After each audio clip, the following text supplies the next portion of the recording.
নমস্কার, কুকিং রান্নাবাটির তরফ থেকে প্লিজ সাবস্ক্রাইব অ্যান্ড লাইক করে দেবেন। এরকম দুটো চাউমিন প্যাকেট নেবে। চাউমিনে উষ্ণ গরম জল ঢেলে দেবে। 10 মিনিট জলে ঢেলে রাখার পরে এরকম ঢাকায় ঢেলে নেবে। চাউমিনটা সিদ্ধ হয়ে এসেছে, এবার ঠান্ডা জল উপর থেকে দিয়ে দিচ্ছি। এবার চাউমিনগুলো ভালো করে নাড়াচাড়া করে মিটে নেবে, যাতে চাউমিনটা না যেন জ্বলে যায়। এবার কড়াইতে সর্ষের তেল দিয়ে দিচ্ছি।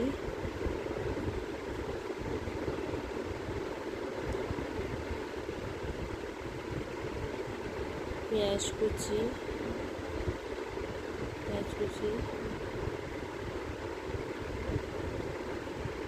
লঙ্কা কুচি দিয়ে নাড়াচাড়া করবেন। এরপর সামান্য নুন দেবেন,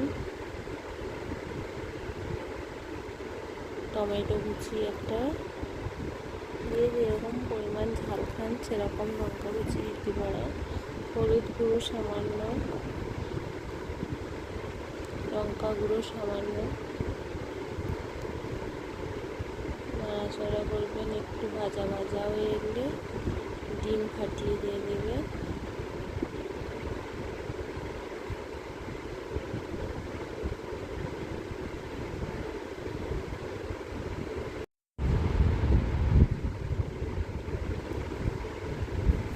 আমি 3টে ডিম দিচ্ছি, তোমরা চাইলে তোমাদের পছন্দ যটা ডিম দিতে পারো।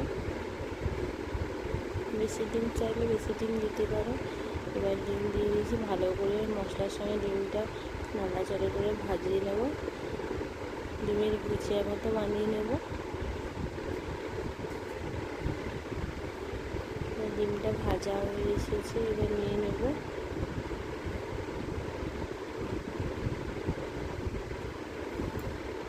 এরপর কড়াইতে সাদা তেল দিচ্ছি। এরপর চাউমিনগুলো দেবো। কড়াইটা গরম ভালোভাবে হয়ে যেতে হবে। চাউমিন দিয়েছি, এবার চাউমিন দিয়ে ভালোভাবে নাড়াচাড়া করবো। নুন দিয়েছি, সেদ্ধ নুন দিতে পারো, না চাইলে এখনও দিতে পারো। তোমরা চাইলে গরম জল যখন ঢালবে তখন দিলেও হবে। আমি তখন দিই না, এখন দিয়েছি। দিয়ে ভালো করে চাউমিনটা ভেজে নিয়েছি। এরকম গোলমরিচ গুঁড়ো ছড়িয়ে দিচ্ছি, দিয়ে ভালো করে নাড়াচাড়া করবে।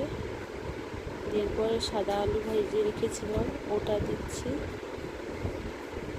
তোমরা চাইলে সবজি অ্যাড করতে পারো, যেমন গাজর, বাঁধাকপি, বিনস, মটরশুঁটি এগুলো দিতে পারো। আমি শুধু আলু দিয়েছি, আলু ভাজা। এবার ওই ডিমের ভুজিয়াগুলো দিয়ে দিচ্ছি। দিয়ে এবার ভালোভাবে আবারও নাড়াচাড়া করবো।